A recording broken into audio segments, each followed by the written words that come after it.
बरेली एजाज नगर गोटिया जगतपुर में 1 महीने से पूरी तरह से बिजली व्यवस्था ध्वस्त चल रही के चलते इलाके के लोगों ने पैनी नजर सामाजिक संस्था की अध्यक्ष एडवोकेट सुनीता गंगवार को अपनी पीड़ा सुनाई। संस्था अध्यक्ष ने तत्काल हरून नगला क्षेत्राधिकारी को तत्काल बिजली सही किए जाने के संबंध में ज्ञापन सौंपा। संस्था अध्यक्ष ने कहा, बिजली विभाग बिजली का बिल लेने में उपभोक्ताओं के साथ कोई रियायत नहीं करता, बल्कि बढ़ी हुई रीडिंग तक के पैसे वसूलता है। महंगी बिजली खरीद रही उत्तर प्रदेश की जनता इस तरह से बिजली विभाग द्वारा सताई जा रही है। संस्था अध्यक्ष ने क्षेत्राधिकारी को चेतावनी देते हुए कहा कि तत्काल इस भीषण गर्मी में रह रही जनता की बिजली की समस्या को दूर किया जाए। साथ ही वहां पर नीचे लटक रहे तारों के झुंड के कारण कभी भी कोई भी गंभीर हादसा घट सकता है, क्योंकि हाल में ही वहां के लोगों ने बताया एक गाड़ी जल गई, लोगों के सर के ऊपर तार लटक रहे हैं। इन सभी बातों को बताते हुए संस्था अध्यक्ष ने कहा कि यदि कोई वहां हादसा होता है तो इसके लिए सीधे बिजली विभाग जिम्मेदार होगा, क्योंकि बिजली विभाग को जनता लगातार जानकारियां व सूचनाएं दे रही है। विभाग का कहना है कि संसाधनों की कमी व स्टाफ की कमी के कारण हम काम नहीं कर पा रहे हैं। इस पर संस्था अध्यक्ष ने कहा कि उत्तर प्रदेश की जनता सबसे महंगी बिजली खरीद रही है, सबसे अधिक टैक्स दे रही है, उसके पश्चात ये पैसा कहां जा रहा है, ये भ्रष्टाचार का आलम है। उसके बाद भी जनता इन समस्याओं से जूझ रही है।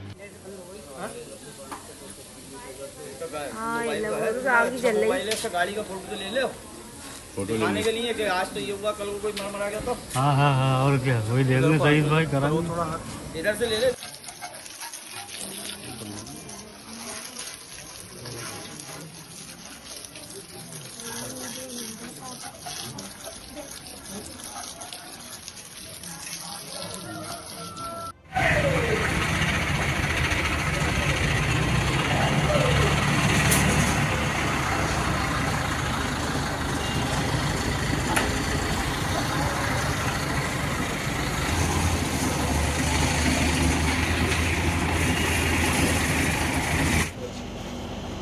जगतपुरी आ रहा हूँ क्योंकि वहाँ करवा दीजिए। काम तो चल रहा है सर, करीब 1 बजे से चल रहा है।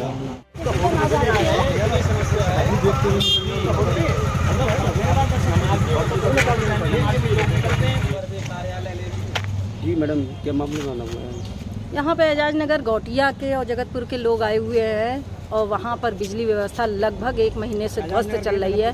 मुश्किल से 2 घंटे 1 घंटे बिजली आती है 24 घंटे में। तो इस स्थिति में वहाँ गर्मी में जनता रह रही है, सारे कामकाज ठप पड़े हुए हैं और लंबे समय से ये लोग कंप्लेंट यहाँ पे कर रहे हैं, लेकिन इनकी कोई सुनने वाला यहाँ नहीं था। तो आज मैं यहाँ पर आई हूँ इन लोगों के साथ में, पब्लिक के साथ में। तो मैंने यहाँ SDO साहब से बात करी है, हरून नगला क्षेत्र है।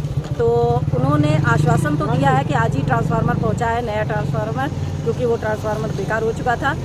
तो अब देखते हैं कि उन्होंने आश्वासन दिया है कि बिजली चालू हो जाएगी। और वहाँ पर इतनी जो लाइनें फैली हुई हैं, तार का झुंड बना हुआ है, गुच्छे बने हुए हैं और जो इतने नीचे लटक रहे हैं कि कभी भी वहाँ कोई भी किसी प्रकार का हादसा हो सकता है, किसी की भी जान क्योंकि हाल ही में वहाँ पर तार गिरने से एक गाड़ी जल के राख हो गई।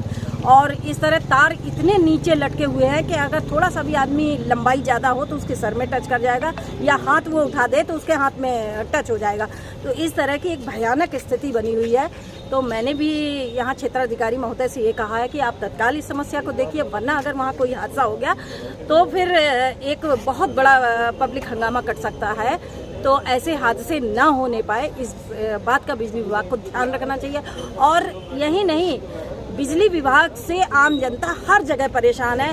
बिजली विभाग के अधिकारी कहते हैं कि हमारे सामने समस्या है, स्टाफ नहीं है, हमारे पास संसाधन नहीं है। तो ये बड़े ताज्जुब की बात है कि यहाँ उत्तर प्रदेश में सबसे महंगी बिजली हम लोग खरीद रहे हैं, उपभोक्ता खरीद रहा है और सबसे ज़्यादा टैक्स हम दे रहे हैं। उसके बाद भी बिजली विभाग पूरी तरह से कंगाल बना हुआ है, हाथ खड़े कर देता है बात में कि हमारे पास कोई चीज़ ही नहीं है, हमारे पास संसाधन नहीं है।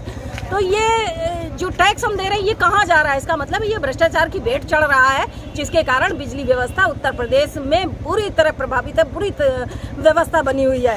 तो इसी चीज़ को लेकर अगर यहाँ पे इन लोगों की सुनवाई नहीं होती है और आगे बिजली व्यवस्था वहाँ की सही नहीं होता, तो आगे भी संस्था जो है धरने प्रदर्शन करने से पीछे नहीं हटेगी। पब्लिक की लड़ाई लड़ना हमारा काम है और ये जारी रहेगा। सही है। सारी पब्लिक आई, अपने साथ बनाओ।